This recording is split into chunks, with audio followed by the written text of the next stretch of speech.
Good morning everyone. I am Garima from BSc Chemistry Honors second year. Today I am going to give a presentation on topic Woodward-Fisher rule for calculating UV visible absorption maximum, that is lambda max for dienes. सबसे पहले हम देखेंगे type of conjugated dienes. Conjugated dienes दो type के होते हैं, acyclic diene and cyclic diene. Acyclic diene क्या होता है? The dienes in which two double bonds are present alternatively in an acyclic structure is called acyclic diene। जिसमें हमारे जो दो डबल बॉन्ड्स होते हैं वो अल्टरनेटिवली एक एसाइक्लिक स्ट्रक्चर में प्रेजेंट होते हैं, उन्हें हम एसाइक्लिक डाईइन बोलते हैं। साइक्लिक डाईइन्स क्या होते हैं? In which the two double bonds are present alternatively in cyclic structure are cyclic dienes. जिसमें दो डबल बॉन्ड्स अल्टरनेटिवली प्रेजेंट होते हैं लेकिन एक साइक्लिक स्ट्रक्चर में, उन्हें हम साइक्लिक डाईइन्स कहते हैं। टाइप्स ऑफ एसाइक्लिक डाईइन, एक होता है हमारा S cis in which two double bonds are present on the same side of single bond. जैसे कि हमारा ये दिखा रखा है एग्जाम्पल में, ये जो दो डबल बॉन्ड्स हैं वो एक same side of single bond पे प्रेजेंट है। एस ट्रांस क्या होता है? जिसमें दो double bond opposite side of single bond पे प्रेजेंट होते हैं। जैसे ये एक सिंगल बॉन्ड है, इसके अपोजिट साइड पे ये दो डबल बॉन्ड प्रेजेंट है, दैट इज एस ट्रांस। अब हम देखेंगे टाइप ऑफ साइक्लिक डाईइन्स। साइक्लिक डाईइन्स दो टाइप के होते हैं, हेट्रोएनुलर। हेट्रोएनुलर क्या होता है? जिसमें जो हमारे दो डबल बॉन्ड होते हैं वो डिफरेंट रिंग्स में प्रेजेंट होते हैं। होमोसाइक्लिक क्या होता है? जिसमें दो डबल बॉन्ड एक ही रिंग में प्रेजेंट होते हैं। अब हम देखेंगे lambda max for parent diyne के लिए जो वैल्यू होती है वो होती है हमारी 217 nanometre. Next is exocyclic double bonds. Exocyclic double bonds वो डबल बॉन्ड्स होते हैं which are attach to the periphery of a ring. Ring की पेरिफेरी पे जो अटैच्ड होते हैं, जैसे कि एग्जांपल दिखा रखा है, ये रिंग है, इसकी पेरिफेरी पे ये अटैच्ड है, तो 1 विद रिस्पेक्ट टू ए। यहाँ पे ये दोनों की पेरिफेरी पे अटैच्ड है तो दोनों के रिस्पेक्ट में 1 1 हो जाएगा। यहाँ पे ये एक रिंग के में दो अटैच्ड हैं तो 2 हो जाएंगे with respect to a ring. इस एग्जाम्पल में अगर हम देखें तो बी की पेरिफेरी पे ये है, ए की पेरिफेरी पे ये है।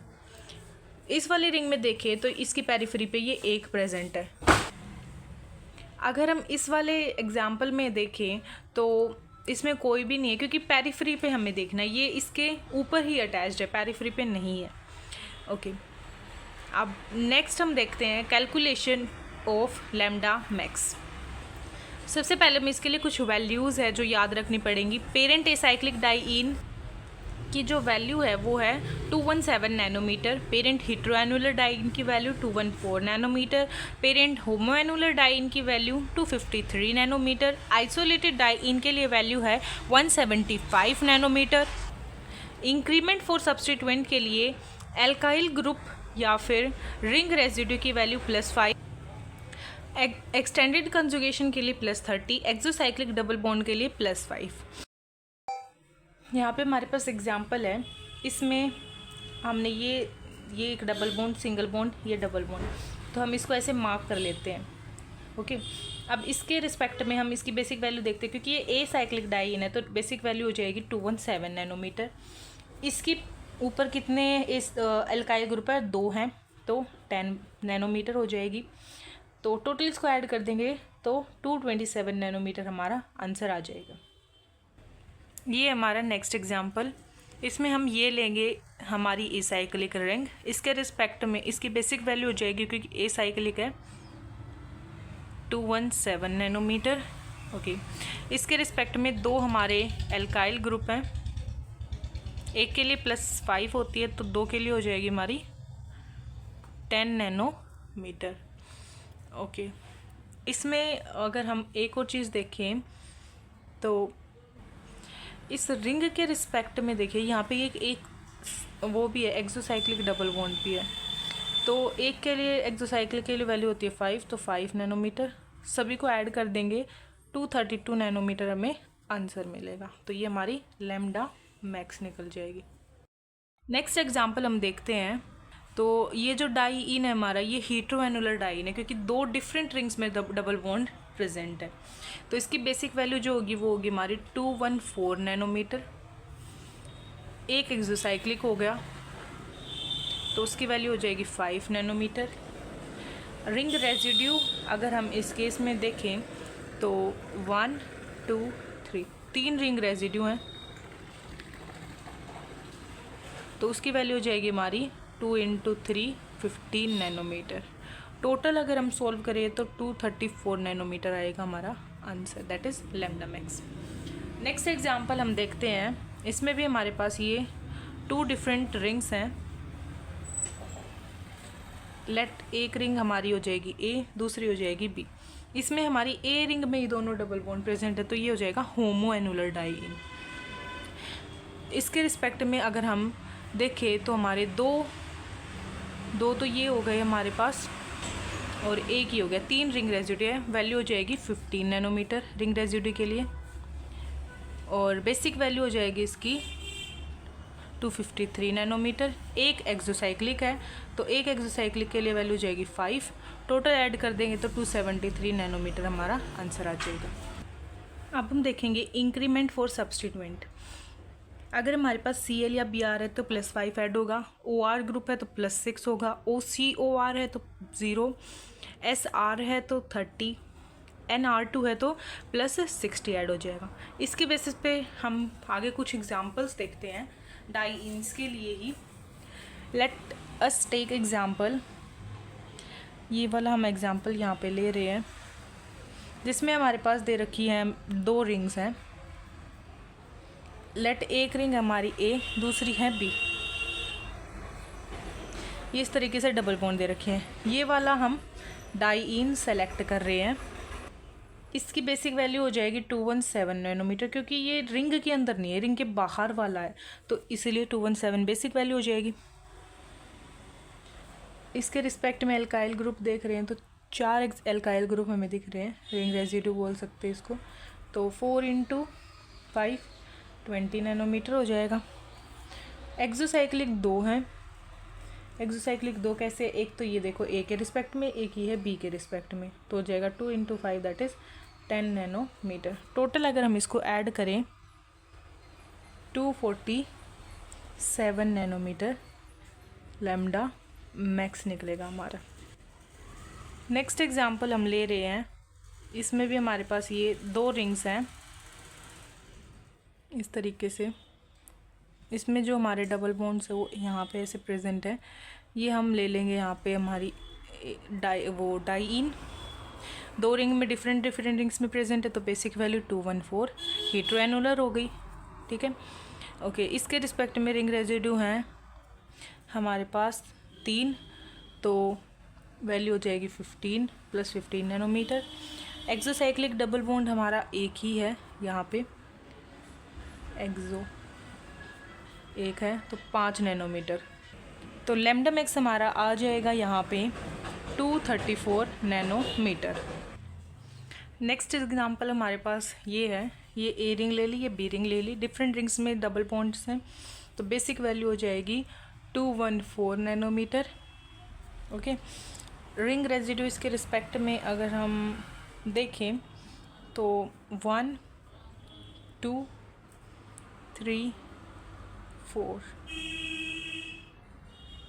4 रिंग रेजिड्यू हैं, तो इसकी बेसिक वैल्यू ये वाला नहीं होगा यहाँ पे, ये वाला हम सेलेक्ट करेंगे क्योंकि यहाँ पे एक्सटेंडेड कंजुगेशन आ रही है ना, तो ये वाला नहीं होगा, ये वाला होगा।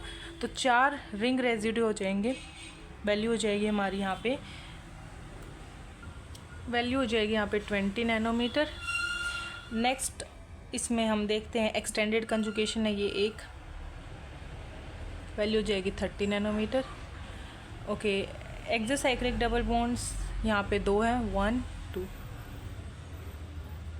वैल्यू हो जाएगी 10 नैनोमीटर।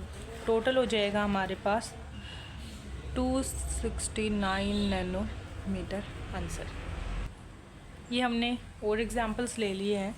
यहाँ पे ये वाला हम डाई इन सेलेक्ट कर रहे हैं, तो इसकी 2 डिफरेंट रिंग्स में, तो वैल्यू 214 नैनोमीटर बेसिक।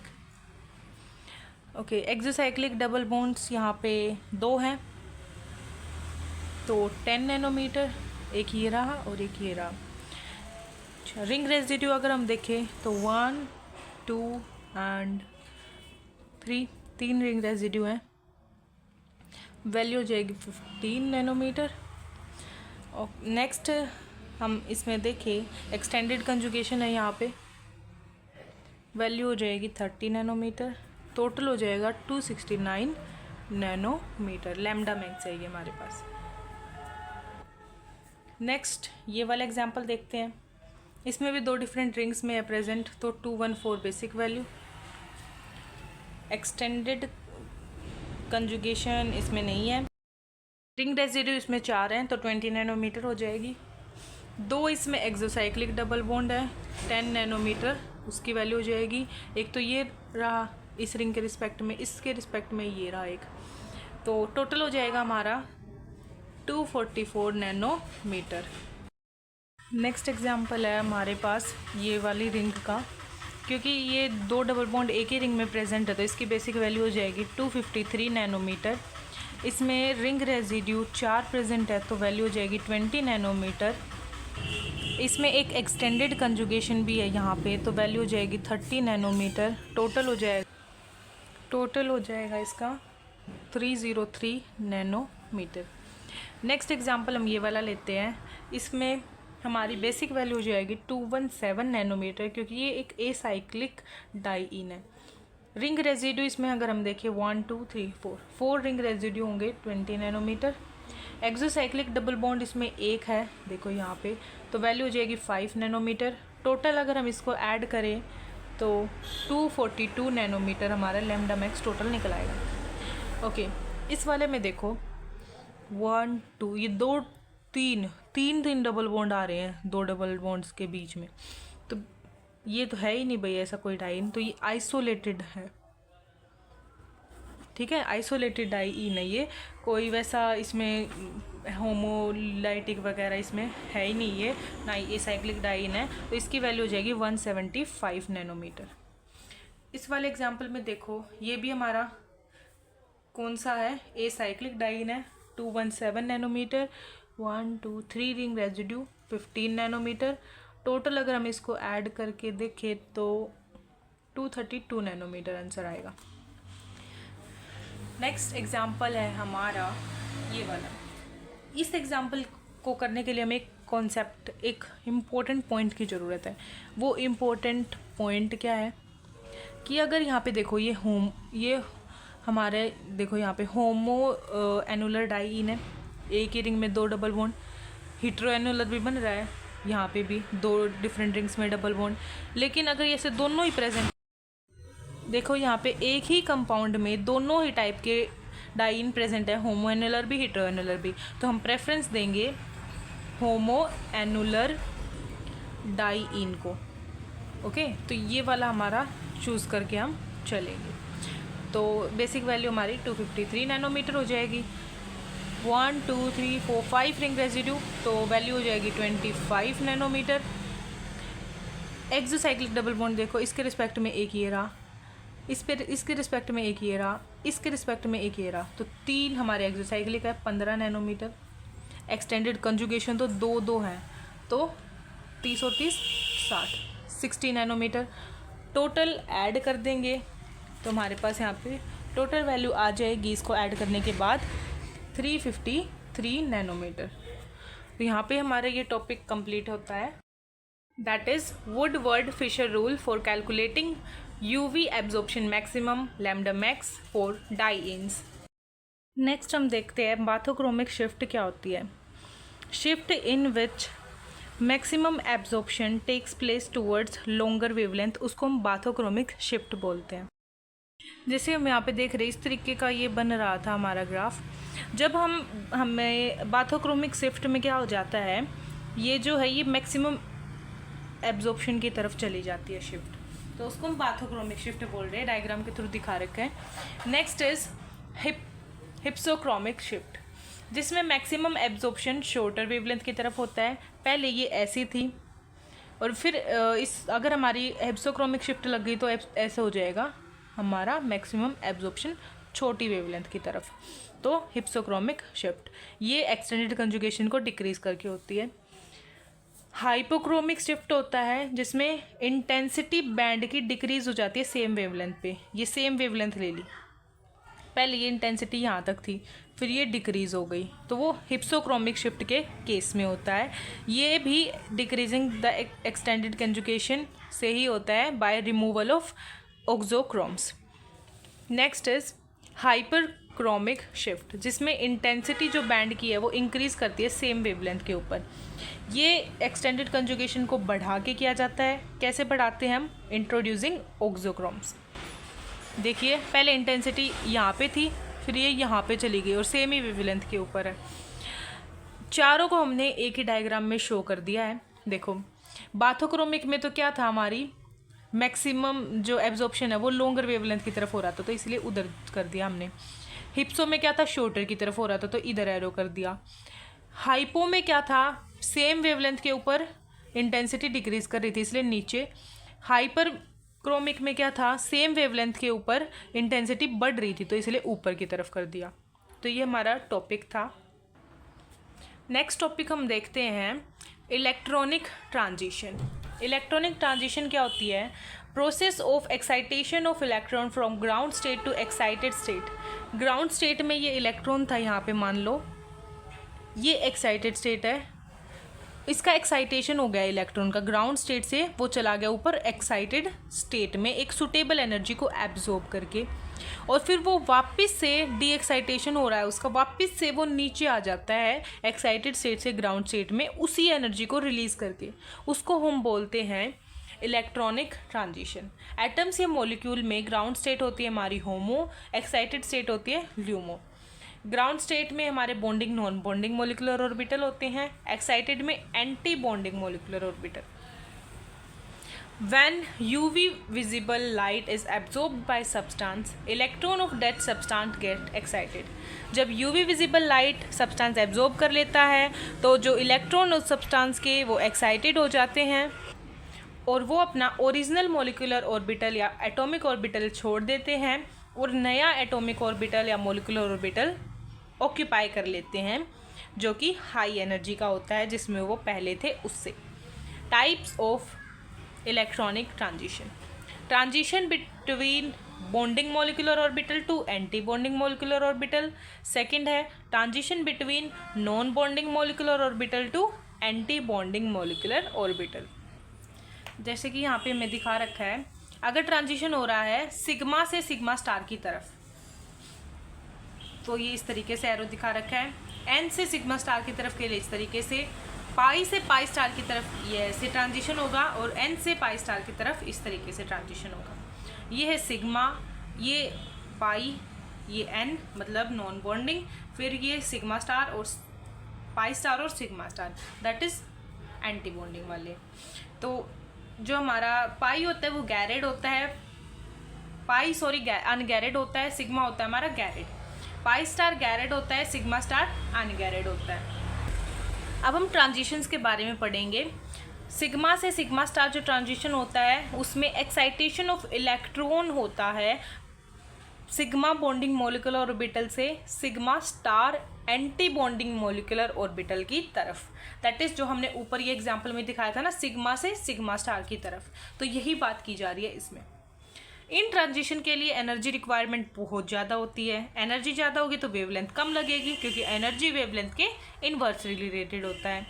ये जो एक्साइटेशन होते हैं वो ऑर्डिनरी यूवी और विजिबल रीजन में नहीं हो सकते, so it has no importance in UV spectroscopy. ये ट्रांजिशन हर एक कंपाउंड में हो सकते हैं, क्योंकि जो सिग्मा बॉन्ड होता है वो सबसे पहला बॉन्ड बनता है, सारे सिंगल बॉन्ड्स जो होते हैं वो सिग्मा बॉन्ड होते हैं, तो इसीलिए ये सारे कंपाउंड्स में होते हैं। इसका कोज क्या है? क्योंकि हमारा जो सिग्मा मोलिकुलर ऑर्बिटल है वो गैरेड है, ऊपर हमने डायग्राम में देख लिया। सिग्मा स्टार अनगैरेड है, और सिलेक्शन रूल के अकॉर्डिंग गैरेड से जब हम अनगैरेड की तरफ जाते हैं तो सिमेट्रिकली अलाउड ट्रांजिशन होते हैं। तो जो हमारा सिग्मा से सिग्मा स्टार ट्रांजिशन है वो भी अलाउड ट्रांजिशन होगा। ये हमारा सिग्मा है, ये हमारा सिग्मा स्टार है। सिग्मा सिग्मा स्टार ट्रांजिशन करेंगे तो हम इस तरीके से दोनों को इकट्ठा बना देंगे और ये हमारा क्या हो रहा है, यहाँ से सिग्मा स्टार की तरफ ट्रांजिशन दिखाया गया डायग्राम के through. Next is pi to pi star transition, जिसमें एक्साइटेशन ऑफ इलेक्ट्रॉन होता है पाई से pi star anti bonding molecular orbital की तरफ। इन ट्रांजिशंस के लिए एनर्जी रिक्वायर्ड बहुत ही कम होती है, तो वेवलेंथ ज़्यादा होगी क्योंकि एनर्जी वेवलेंथ के इनवर्सली रिलेटेड होता है। ये transition unsaturated centre of molecules में ही होते हैं। ओके, जैसे कि कार्बन डबल बॉन्ड एल्कीन में, एरोमेटिक रिंग में और एल्काइल में हो गया, एजो कंपाउंड्स में हो गया, कार्बोनिल कंपाउंड्स में हो गया। कोज क्या होता है, pi molecular orbital ungerade, pi star gerade. तो सिलेक्शन रूल के according to selection rule gerade to ungerade transition जो होंगे वो सिमेट्रिकली अलाउड होंगे, तो पाई टू पाई स्टार भी अलाउड ट्रांजिशन होंगे। Next is transition between non bonding molecular orbital to anti bonding molecular orbital. First है हमारा इसमें एन से सिग्मा स्टार, जिसमें एक्साइटेशन होता है एन से sigma star non bond anti bonding की तरफ। इसके लिए एनर्जी रिक्वायर्ड बहुत ही कम होती है, वेवलेंथ ज़्यादा हो जाएगी क्योंकि ये इन्वर्सली रिलेटेड होते हैं। ये हमारे सैचुरेटेड कंपाउंड्स में होते हैं जिसमें हेटेरो एटम्स होते हैं having lone pair electron, that is जो हमारा हेलोजन ग्रुप होता है एल्काइल हैलाइड में OH बॉन्ड होता है, अल्कोहल में NH2 बॉन्ड होता है, अमीन्स में C डबल बॉन्ड O होता है, कार्बोनिल कंपाउंड्स में। N मोलिकुलर ऑर्बिटल ना ही तो गैरिड होते हैं ना ही अनगैरिड होते हैं। सिग्मा स्टार जो होते हैं वो अनगैरिड होते हैं। ये इसमें दिखा रखा है एग्जाम्पल, ये हमारा बना रखा है N, ये है सिग्मा स्टार। तो N टू सिग्मा स्टार हम कैसे दिखाएंगे, ये N था, ये सिग्मा स्टार था, सॉरी ये N था, ये सिग्मा स्टार था, तो इस तरीके से हम दिखा देंगे इस ट्रांजिशन को। Fourth and last is N to pi star transition, जिसमें एक्साइटेशन ऑफ इलेक्ट्रॉन होता है N non bonding molecular orbital से pi star non bonding molecular orbital की तरफ। इन ट्रांजिशंस के लिए एनर्जी रिक्वायर्ड बहुत ही कम होती है, so it will takes place toward longer wavelength because energy is inversely related to lambda, that is wavelength. N to pi star transition takes place in heteroatom of unsaturated compounds of molecule having lone pair of electron, जैसे N double bond N azo compound में, C double bond O saturated carbonyl compounds में। कोज क्या होता है, N molecular orbital ना ही गैरिड है ना ही अनगैरिड है, पाई स्टार गैरिड है, तो सिलेक्शन रूल के अकॉर्डिंग गैरिड टू अनगैरिड जाएंगे तो सिमेट्रिकली अलाउड है। लेकिन यहाँ पे तो हमारा गैरिड टू अनगैरिड हो ही नहीं रहा क्योंकि जो N है वो ना ही गैरिड है ना ही अनगैरिड है और पाई स्टार गैरिड है, तो इस केस में ऐसा सिमेट्रिकली अलाउड कुछ नहीं होगा, तो इसलिए ये फोरबिडन ट्रांजिशन होंगे हमारे। ये एग्जाम्पल दिखा रखा है यहाँ पे, ये N के लिए ये पाई स्टार है, तो N to pi star transition हम इस तरीके से शो कर देंगे। एनर्जी ऑर्डर होता है इसके लिए sigma to sigma star, then N to sigma star, then pi to pi star, then N to pi star. So यहाँ पे हमारा ये टॉपिक कंप्लीट होता है। इस वीडियो में हमने पढ़ा Woodward rule for calculating lambda max for diene, electronic transition and bathochromic shift, hypsochromic shift, hyperchromic shift, hypochromic shift. So here my presentation is completed. Thank you.